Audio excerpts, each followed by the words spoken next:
Di sini saya mempertanyakan aksi massa yang menuntut supaya Panji Gumilang ditindak dan ditangkap. Banyak sekali penceramah-penceramah atau ulama seperti Abdul Somad dan Bahar Smith yang sering sekali mengujar kebencian, tapi sampai saat ini tidak ditangkap. Seperti contohnya Abdul Somad, menghina umat minoritas terutama agama Kristen dengan mengatakan di salib ada jin kafir dan di patung ada jin, begitu kata Abdul Somad. Sudah beberapa kali warga mendesak pemerintah untuk menangkap atau mengadili Abdul Somad, tapi tidak ada tindak lanjutnya. Bahkan Abdul Somad dilindungi oleh Ormas MUI. Jadi kadrun maunya penceramah Al Zaitun adalah orang-orang seperti Abdul Somad, Adi Hidayat, Bahar Smith, Rizik Syihab, dan penceramah-penceramah yang suka mengujar kebencian dan suka menghina agama lain, seperti Abdul Somad yang sering sekali menghina di salib ada jin kafir. Panji Gumilang menyebut Ormas MUI merupakan sarang teroris. Panji Gumilang malah menantang apakah Ormas MUI bisa membantah perkataan Panji Gumilang itu. Panji Gumilang menuding Ormas MUI sesat dan sarang teroris. Sudah terbukti dengan banyaknya anggota daripada Ormas MUI yang ditangkap oleh Densus karena masalah teroris. Apakah kalian setuju MUI dibubarkan?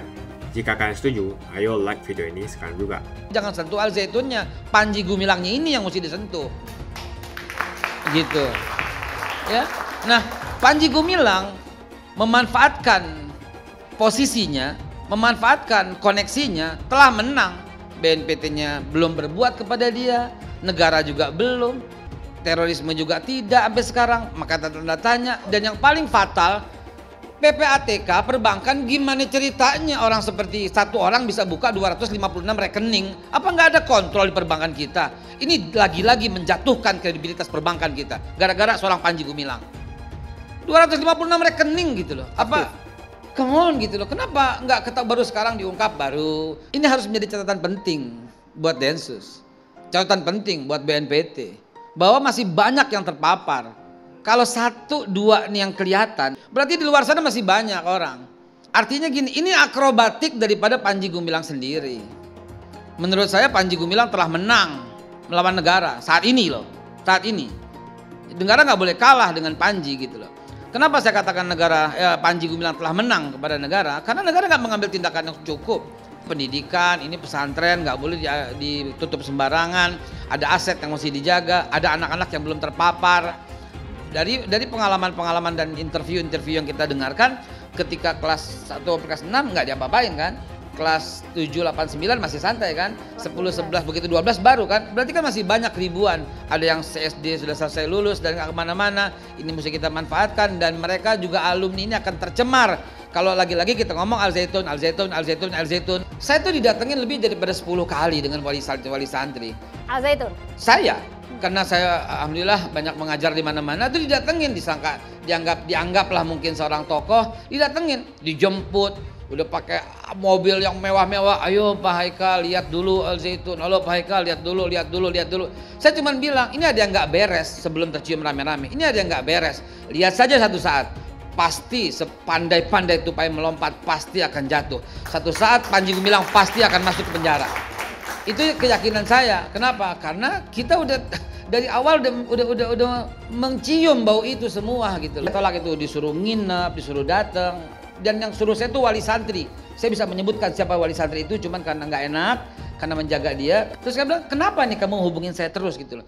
Ternyata itu kewajiban. Itu sebuah program untuk merekrut tokoh, merekrut artis, merekrut itu. Dan harusnya kan ini diambil tindakan. Lagi-lagi tidak bisa ngambil sesederhana karena ini akrobat daripada Panji Gumilang sendiri. Oh itu maksudnya tetap kalamullah, maksudnya tetap cuman dari lisan Rasulullah. Itu jangan dijelaskan dan lebih memperkeruh suasana lagi disuruh MUI yang loh, ente ingatkan Panji Gumilang jangan begitu, jangan MUI yang suruh ente ingetin. Cerobohan Panji Gumilang yang seharusnya tidak dipublikasi, qadarullah terpublikasi. Kalau kita mau melihat perkara ini ya, soal Panji Gumilang, kita sebenarnya punya 3 elemen yang harus kita bedah satu persatu. Di sini ada NII, ada Panji Gumilang, ada Al Zaitun. Oke, kita bedah dulu NII. NII ini adalah ibu kandung dari semua organisasi teror yang ada di Indonesia hari ini. Mulai dari Kartosuwiryo, nanti ada Ajengan Mas Duki, ada Adah Jailani, kemudian ada Panji Gumilang di titik akhir. Terjadi perpecahan pada akhir dekade tahun 80-an hingga kemudian di awal tahun 90-an. NII pecah. Lahirlah di situ yang namanya Jamaah Islamiyah. Dari Jamaah Islamiyah ini kemudian muncul produk-produk turunan JAD, JAK, JAS, JAT, MMI, MIT, MIB, dan seterusnya. Nah, ini ibu kandungnya teroris di Indonesia ini adalah NII. Dan semua organisasi ini beserta produk-produk turunannya ini punya cita-cita yang sama. Ingin menjadikan Indonesia sebagai negara Islam, negara teokrasi. Hari ini semua bergerak seolah-olah tanpa amir, tapi sebenarnya ada organisasinya. Nah ini yang harus betul-betul kita dorong kepada Mabes Polri hari ini, wabil khusus Densus 88 untuk mengajukan DTTOT sehingga bisa ditetapkan oleh pengadilan negeri, sama seperti penetapan Jamaah Islamiyah dalam keputusan inkrah dari tersangka terpidana Zarkasi ketika itu. JI adalah DTTOT. Dalam 1 tahun terakhir Densus 88 sudah menangkap 35 orang yang terafiliasi dengan NII. Di Sumbar, Lampung, Banten, Jakarta, dan Bali. Pendanaannya sudah ada sebagai syarat utama dari penetapan DTTOT itu adalah funding, pendanaan. Pendanaan sudah jelas, kalau di Garut itu ada Islam Baiat namanya. Dia ada infak-infak yang kemudian disetor ke pemerintah pusat kepada amirnya. Demikian juga di Sumatera Barat di Darmasraya. Bahkan yang ditangkap terakhir di Banten dan Jakarta itu adalah gubernurnya. Yang ditangkap di Bali itu adalah penyedia, penyalur pendanaan dan sebagainya. Ini sebenarnya sudah komplit kalau mau diajukan sebagai DTTOT oleh Mabes Polri yang kemudian harus berkolaborasi dengan PPATK dan juga OJK untuk menetapkan bahwa ini adalah DTTOT. Nah ini juga menjadi perhatian bagi pihak Densus 88 seharusnya untuk segera mengajukan DTTOT terhadap NII. Sungguh sangat anomali, NII sebagai ibu kandung berbagai gerakan teror di Indonesia ternyata kok tidak masuk DTTOT. Nah ini adalah betul-betul menjadi agenda utama dari berbagai penindakan-penindakan teror. Panji Gumilang ini adalah galangan-galangan yang dilakukan oleh operasi intelijen pada zaman Orde Baru. Pada zaman Pak B.J. Habibie, ABRI ketika itu diperintahkan untuk melakukan penggalangan kepada Panji Gumilang. Pada zaman Bu Megawati, kepala BIN-nya adalah Pak Hendro Priyono, diperintahkan untuk melakukan penggalangan. Penggalangan selesai. Ketika itu terjadi bargain bahwa ketika Panji Gumilang digalang, dia meminta untuk membentuk Al Zaitun sebagai satu the center of gravity dari gerakan Panji Gumilang, sebagai epicentrum, sebagai bejana untuk melakukan upaya penggalangan ini. Sekaligus sebagai mesin uangnya. Nah ini yang kemudian dikabulkan oleh pemerintah sehingga banyak sekali dari sektor pemerintah ketika itu memberikan lampu hijau, termasuk Menteri Agama ketika itu, pendanaan ngalir semua ke situ sebagai dalih penggalangan dari Al Zaitun. Nah Panji Gumilang ini menurut saya pada akhirnya setelah semua operasi penggalangan itu selesai, kemudian Panji Gumilang melakukan akrobatik sendiri. Dan proses deradikalisasi itu kemudian menjadi kebablasan yang menurut saya Panji Gumilang akhirnya liberal. Nah ini tidak boleh dibiarkan, makanya saya setuju. Maka kemudian celah hukum ini harus diberikan kepada Panji Gumilang.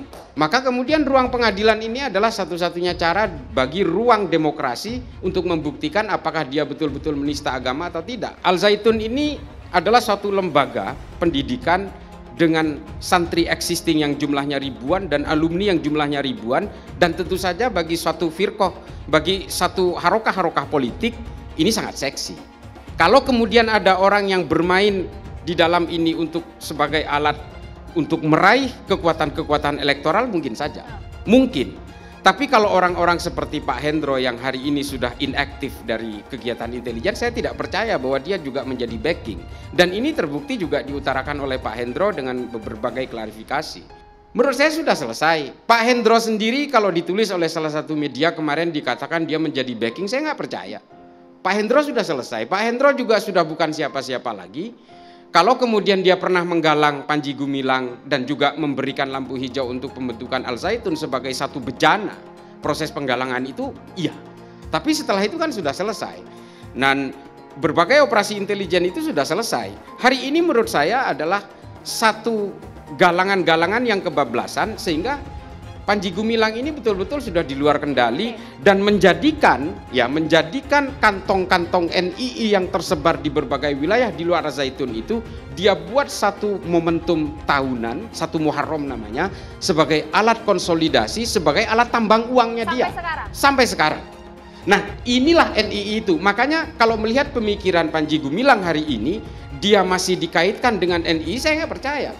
Kok orang seliberal ini masih punya cita-cita ingin menjadikan negara Islam? Makanya di situ saya nggak sepakat. Kalau dia ini melanggar wilayah-wilayah sensitif terhadap persoalan keimanan, ini harus diadili. Ini bahaya buat agama Islam. Kalau persoalan-persoalan fikih, ada khotib, perempuan dan sebagainya, ini udah biasa kok. Kita Muhammadiyah nggak pakai kunut, NU pakai kunut, udah biasa kita dengan perbedaan-perbedaan fikih. Tapi kalau persoalan akidah, kita tidak mengenal kompromi. Ini yang harus dipahami. Ini ormas di satu sisi seperti FPI dan HTI, tapi Al Zaitun ini adalah ma'had yang banyak sekali melibatkan orang di situ yang sedang menimba ilmu. Ini persoalannya, bukan gerakan-gerakan ormas yang bersifat politik atau gerakan-gerakan yang bersifat pragmatisme politik. Al Zaitun ini memang dibentuk dulunya untuk sebagai lembaga pendidikan. Kalau kemudian ini menjadi alat dari Panji Gumilang untuk menjadi mesin uang, menjadi harokah-harokah politik, dan juga harokah-harokah berbagai ideologi tertentu, ini lain cerita hari ini. Nah, inilah waktunya hari ini pemerintah membuka celah itu supaya bisa menyelesaikan semua ini. Pemerintah dalam hal ini Kemenak juga harus masuk, dimulai dengan penegakan hukum, pidana atau perdata. Jangan salah, kasus ini sebenarnya bukan hanya persoalan penistaan agama. Masih banyak kasus lain yang sebenarnya harus dieksplor, karena banyak sekali kasus-kasus yang masih terpendam dan polisi harus bisa menggali itu. Apa yang terjadi di dalam Al Zaitun ini memang betul-betul melibatkan hari ini banyak orang yang menyandarkan hidupnya ke Al Zaitun. Bayangkan, asetnya itu 1.200 hektar dan di situ ada santri ribuan dengan jumlah alumni ribuan yang hari ini berkarya di berbagai masyarakat, ya, di berbagai kegiatan masyarakat. Kalau soal HTI dan FPI, ini memang nyata-nyata dia melakukan gerakan-gerakan harokahnya itu betul-betul berbasis kekerasan dan dia berbasis kebencian. Dan sangat gampang sekali, proses pembubaran HTI dan FPI ketika itu adalah tidak memperpanjang izinnya. Jadi pemerintah punya kartu truf untuk menyetop izinnya dan dengan sendirinya kemudian organisasi itu menjadi taking down. Nah, persoalannya Al Zaitun ini sangat complicated, sangat rumit. Di situ ada Al Zaitun dengan aset yang sedemikian besarnya, dan dia juga menjadi satu epicentrum dari banyak sekali orang yang bergerak di situ. Ada juga berbagai organisasi yang terkait dengan teror. Makanya kita kembalikan tema acara ini kepada terorisme di dalam Ponpes Al Zaitun. Ada satu lembaga pendidikan yang sebenarnya juga menjadi ambiguitas bagi pemerintah kita, yang disebut dengan Pondok Pesantren Al Mukmin Ngeruki. Hampir semua alumninya adalah tersangka teror yang ditangkap Densus. Bahkan Abu Bakar Basir juga ditangkap. Bahkan alumni-alumninya banyak yang ditangkap. Mengapa lembaga pendidikannya masih berdiri? Persoalannya adalah di situ adalah lembaga keilmuan yang kita tidak boleh sembarangan untuk melakukan penutupan. Di situ adalah betul-betul menjadi satu lembaga ilmu pengetahuan yang masih bisa kita andalkan. Kalaupun terjadi penyimpangan seperti Al Zaitun, saya juga tidak percaya kok santri-santri Al Zaitun ini semuanya sudah terkontaminasi oleh pemikiran Panji Gumilang. Bahkan saya kenal banyak sekali alumni Al Zaitun yang menurut saya tidak kontroversial. Saya kira masyarakat perlu hati-hati dan harus cerdas berpikir, ini ada apa sebetulnya dan siapa sebetulnya di belakang ini mau main apa gitu. Apa ingin mengambil alih Pondok Pesantren Al Zaitun supaya mimpinya itu jadi cita-cita.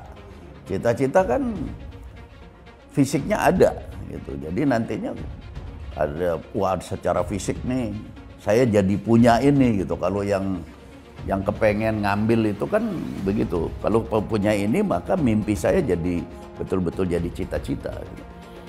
Nah, ini harus waspada.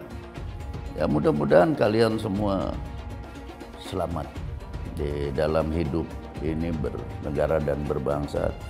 cepatlah sejahtera seperti negeri-negeri orang yang pada sejahtera, nggak ribut aja urusan beginian itu. Waktu itu saya kepala BIN ya. Buat seorang intelijen itu kan musuhnya musuh adalah kawan saya. Dan terus terang musuh dari Republik Indonesia adalah NII zaman dulu. Kalau masih ada orang yang menginginkan kembalinya NII, namanya dia kan bermimpi kan. Ya mimpinya itu kita hadapi dengan cara menyadarkan mereka bahwa kamu tuh mimpi. Untuk bisa menyadarkan orang yang bermimpi kan kita harus menggunakan juga bantuan orang yang sudah sadar. Yang lain masih tidur. Yang sudah sadar itu ya kita lihat waktu itu Panji Gumilang. Karena dari sisi ideologi dan politik sudah dinyatakan clear oleh Presiden Republik Indonesia B.J. Habibie dengan meresmikannya ke sana. Jadi buat saya kan tinggal ngikutin itu aluran sistemik dalam berpikir. Sehingga saya tinggal konfirmasi aja melihatnya bagaimana. Kalau saya dituduh-tuduh berada di belakang, berarti di belakang Presiden Republik Indonesia, di belakang Presiden Habibie, karena dia yang meresmikan kan. Dan Presiden itu kepala pemerintahan dan kepala negara, kan nggak sembarangan itu. Pasti udah ngirim itu, sudah mengirim tim yang dipimpin oleh Menteri Agama, sudah dikonfirmasi oleh Kepala Bakin dulu. Belum saya, sebelum saya.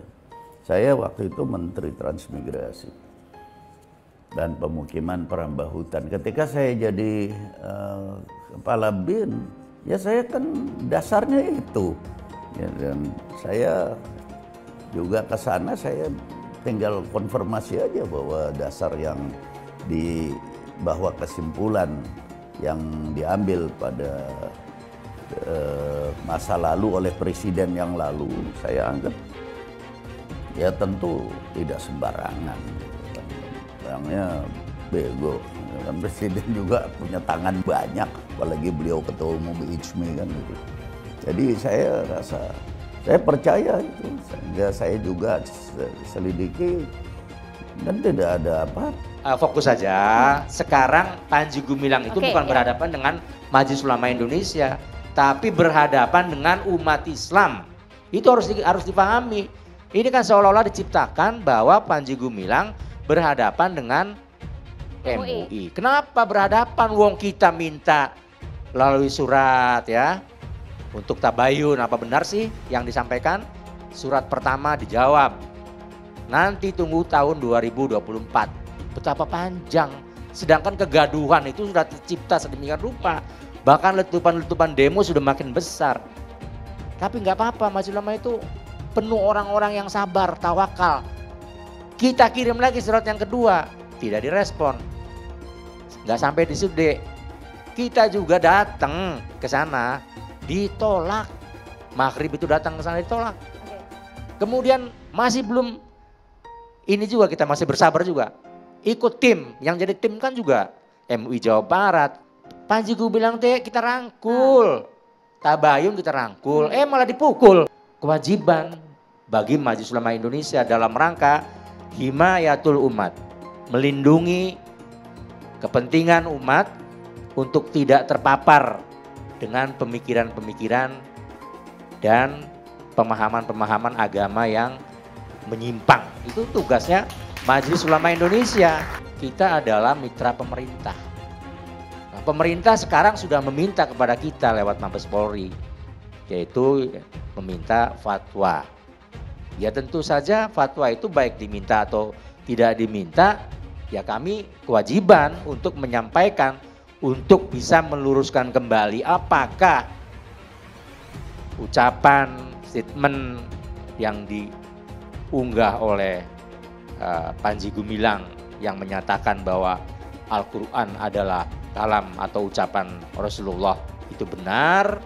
Nah itu nanti kami akan sampaikan pada saatnya. Ya. Apalagi diminta, tidak diminta pun akan kami sampaikan. Al-Quran itu adalah kalam baginda Rasulullah Shallallahu Alaihi Wasallam.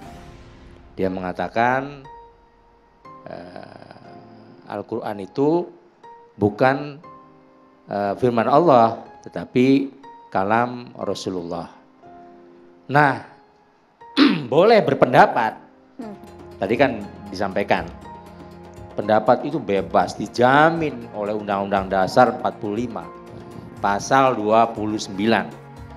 Kemerdekaan dan berserikat, dan untuk melaksanakan dan menjamin keyakinan warga negara. Itu sah. Tetapi berpendapat di pikirannya, di dalam diskusi boleh.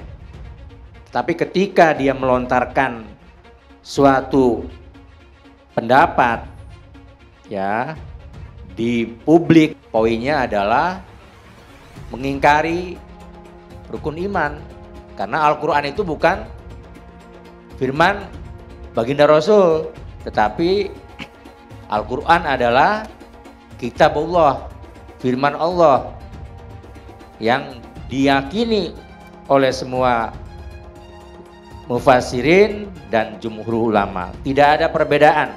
4 mazhab, Maliki, Hanafi, Hambali, Syafi'i semua sama. Artinya ketika seseorang itu berada di luar konteks itu udah melanggar akidah. Ketika dia masuk kepada merusak forum internum, itu akan melanggar hukum dan akan bertentangan dengan hukum. Maka sudah tepat untuk menghindari gonjang-ganjing, ya, untuk menghindari suasana yang berekskalasi luas. Ini sudah tepat Mabes Polri melakukan penyelidikan dan sekarang meningkat ke penyidikan. Artinya di situ diduga kuat ada tindak pidana. Selanjutnya kita sampaikan ke Barreskrim, itu bentuk ketaatan kita. Tunggu keputusan penyidikan yang sedang dilakukan oleh Barreskrim. Bahwa saudara Panji Gumilang ini tidak berhadapan dengan MUI, tapi berhadapan dengan umat Islam. Maksudnya apa? Gitu loh. Saya tidak mau begitu karena apa? Kita ini sama-sama putra bangsa kok. Kalau memang ada yang salah, yang tidak berkenan, ada tahapannya proses pengadilan. Kami telah melaksanakan aksi damai di depan kantor Majelis Ulama Indonesia. Aksi damai kami ini kami namakan sebagai aksi damai tegakkan konstitusi. Kenapa? Apa yang mendasari kami semua hingga menegakkan konstitusi dengan turun ke jalan, menyuarakan di depan Majelis Ulama Indonesia? Yang pertama, kami melihat adanya pola-pola dugaan kriminalisasi. Yang kedua, adanya dugaan pelanggaran-pelanggaran hak asasi manusia. Adanya dugaan pelanggaran asas praduga tidak bersalah yang dimiliki oleh saudara Panji Gumilang. Bahwa dalam hukum, asas praduga tidak bersalah menyatakan setiap orang dinyatakan tidak bersalah sampai ada keputusan pengadilan yang mengikat, yaitu ingkrah. Jika tidak ada, maka itu adalah tuduhan bahkan fitnah. Sehingga kami turun ke jalan, aksi di depan MUI.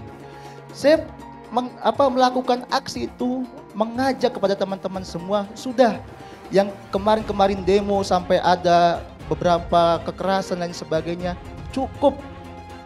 Mari kita serahkan kepada proses pengadilan yang berlangsung. Saya yakin bahwa pihak kepolisian memiliki profesionalitas dan integritas yang tinggi dalam menyelesaikan perkara ini. Bahwa fatwa ini adalah rujukan bagi pemerintah, bukan rujukan terhadap ormas lain untuk mengambil tindakan.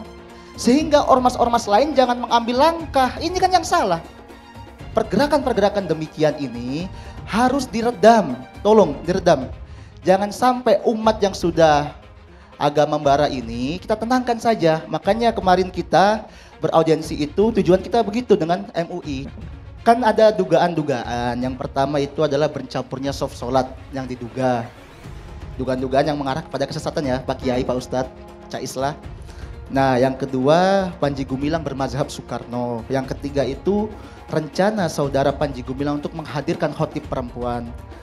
Dan keempat, Al-Quran adalah kalam Nabi Muhammad, bukan kalam Allah Subhanahu wa Ta'ala. Ketika saya melihat polemik yang ada di Al-Zaitun, kemudian saya selaraskan dengan 10 kategori aliran sesat, ini saya juga masih bertanya kepada pihak MUI, masuknya kemana Pak Kiai? Apakah yang pertama mengingkari salah satu rukun iman yang 6? Karena sejauh mana yang saya pahami sampai saat ini dan saya dengar, belum ada pernyataan bahwa saudara Panji Gumilang mengingkari rukun iman, kan begitu. Nah, yang kedua, meyakini dan atau mengikuti akidah yang tidak sesuai dengan Al-Quran dan Sunnah. Apakah Pak Panji Gumilang demikian? Kan begitu. Yang ketiga, meyakini turunnya wahyu setelah Al-Quran. Apakah ada dalam video yang beredar di masyarakat itu saudara Panji Gumilang meyakini adanya kitab setelah Al-Quran? Nah, yang keempat, mengingkari otensitas dan atau kebenaran isi Al-Quran. Nah, selama yang saya dengar dari pemaparan juga Pak Sudirman Abbas kemarin, bahwa yang dimaksud Al-Quran kalamullah itu bukan merendahkan otentik daripada Al-Quran tersebut, tapi bagaimana beliau meneguhkan ketauhidan. Sehingga yang saya pahami adalah betul Al-Quran itu adalah kalamullah, tapi diturunkan melalui malaikat Jibril, disampaikan kepada Nabi Muhammad, sehingga Nabi Muhammad menyampaikan kepada umatnya, kan begitu. Nah, sehingga analogi Al-Quran adalah perkataan Nabi ini bukan dalam ranah merendahkan atau merendahkan keotentikan Al-Quran.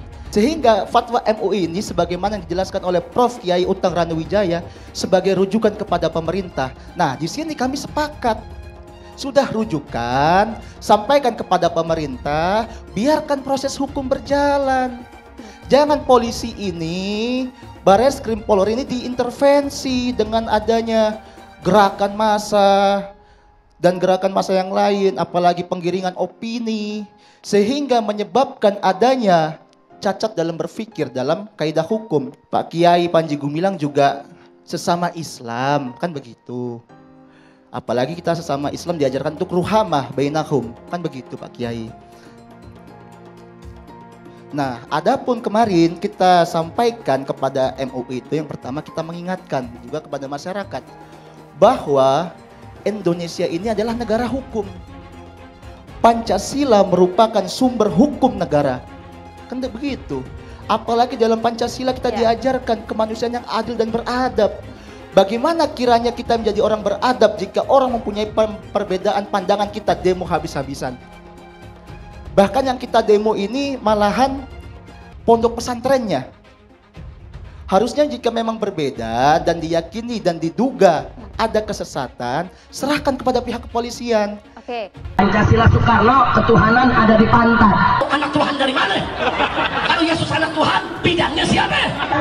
Besok di seluruh wilayah Indonesia kami katakan dalam. Karena di salib itu ada jin kafir. Karena di salib itu ada jin kafir. Karena di salib itu ada jin kafir. Haleluya. Kepalanya ke kiri apa ke kanan? Kepalanya ke kiri apa ke kanan? Jumpa lagi dengan saya di channel Jonas Leong. Sebelum kita membahas tentang Panji Gumilang yang mengatakan Ormas MUI adalah sarang teroris, terima kasih banyak buat kalian yang sudah like dan subscribe di channel Jonas Leong. Jika kalian setuju dengan pendapat Panji Gumilang yang mengatakan Ormas MUI adalah sarang teroris dan mempertanyakan di mana pendanaan daripada Ormas MUI, ayo like video ini. Jumlah like menunjukkan dukungan kalian kepada Panji Gumilang yang mengatakan Ormas MUI adalah sarang teroris. Di sini saya mempertanyakan aksi massa yang menuntut supaya Panji Gumilang ditindak dan ditangkap. Banyak sekali penceramah-penceramah atau ulama seperti Abdul Somad dan Bahar Smith yang sering sekali mengujar kebencian, tapi sampai saat ini tidak ditangkap. Seperti contohnya Abdul Somad menghina umat minoritas terutama agama Kristen dengan mengatakan di salib ada jin kafir dan di patung ada jin, begitu kata Abdul Somad. Sudah beberapa kali warga mendesak pemerintah untuk menangkap atau mengadili Abdul Somad, tapi tidak ada tindak lanjutnya. Bahkan Abdul Somad dilindungi oleh Ormas MUI. Kadrun mendorong agar Ponpes Al Zaitun Indramayu dikelola oleh Ormas MUI dan Panji Gumilang, pimpinannya, diganti. Mereka mengatakan memang sebaiknya pesantren jangan ditutup, hanya Panji Gumilang yang dajal itu diganti. Begitu ucap Kadrun. Menurut Kadrun, Panji Gumilang memang sudah layak untuk ditangkap karena sudah membuat keresahan di dalam masyarakat. Panji Gumilang dinilai sebagai sosok yang kurang ajar. Begitu kata Kadrun. Kalau bisa diganti, Panji Gumilang itu diganti oleh Ustadz Adi Hidayat. Lebih lanjut, Kadrun pun mengatakan, selain Ustadz Adi Hidayat, mereka mau mengajak ustadz-ustadz lainnya, seperti Abdul Somad. Jadi Kadrun maunya penceramah Al Zaitun adalah orang-orang seperti Abdul Somad, Adi Hidayat, Bahar Smith, Rizik Syihab, dan penceramah-penceramah yang suka mengujar kebencian dan suka menghina agama lain, seperti Abdul Somad yang sering sekali menghina di salib ada jin kafir. Sebelumnya Panji Gumilang tampak begitu emosi dengan MUI lantaran pernyataan dari Ormas MUI yang menyebutkan bahwa Ponpes Al Zaitun Indramayu sesat. Tak hanya itu, menurut Panji Gumilang, pihak Ormas MUI juga menyebut bahwa Ponpes Al Zaitun Indramayu haram sehingga tidak boleh menimba ilmu. Panji Gumilang mengatakan kepada seluruh warga Indonesia agar jangan terprovokasi oleh sikap daripada Ormas MUI yang tidak mempunyai akhlak itu. Panji Gumilang juga menyebutkan bahwa MUI telah melakukan tuduhan terhadap Ponpes Al Zaitun Indramayu tanpa tabayun terlebih dahulu. Panji Gumilang juga membantah pernyataan daripada MUI yang mengungkapkan bahwa pihaknya sudah melakukan investigasi di Ponpes Indramayu Al Zaitun. Katanya MUI sudah datang meneliti. Itu hanyalah kebohongan MUI belaka. Dan menurut Panji Gumilang, hasil penelitian yang dilakukan oleh Kemenang itu sudah keluar. Lalu di tahun 2002, MUI juga melakukan penelitian, akan tetapi tidak pernah menginjak kaki ke Ponpes Al Zaitun Indramayu. Kemenang menyampaikan surat ke Al Zaitun dan semua difasilitasi oleh Al Zaitun. Tetapi MUI sudah masuk ke Al Zaitun, namun satu lembar surat pun tidak ada. Panji Gumilang dengan tegas menyebutkan bahwa MUI telah melakukan penipuan, penghasutan, dan mengguncang banyak orang. MUI tidak berakhlak, begitu kata Panji Gumilang. Menurut Panji Gumilang, Ponpes Al Zaitun Indramayu hanya memiliki tujuan untuk menjadikan anak-anak muda Indonesia untuk menjadi lebih baik. Panji Gumilang bahkan mengatakan Ormas MUI bukan akhlak Muslim dan bukan akhlak umat manusia yang beriman kepada Tuhan Yang Maha Esa. Geraman Panji Gumilang kepada Ormas MUI setelah dituding sesat dan haram oleh pimpinan daripada Ormas MUI. Saking geramnya dengan Ormas MUI, Panji Gumilang sampai-sampai menyerang MUI dengan menyebut MUI adalah sarang teroris. Panji Gumilang mengatakan MUI telah menanamkan kebencian kepada umatnya, dan justru yang ada teroris itu ada di Ormas MUI, begitu kata Panji Gumilang. MUI hanyalah ormas, seperti halnya Ormas FPI dan Ormas HTI yang dibubarkan oleh pemerintah. Jadi fatwa yang dikeluarkan oleh MUI kepada Ponpes Al Zaitun tidak ada artinya. Itu yang dikatakan oleh Panji Gumilang. Begitu saja berita hari ini, tuliskan opini kalian tentang perkataan Panji Gumilang yang mengatakan MUI adalah sarang teroris. Apakah kalian setuju dengan pendapat Panji Gumilang?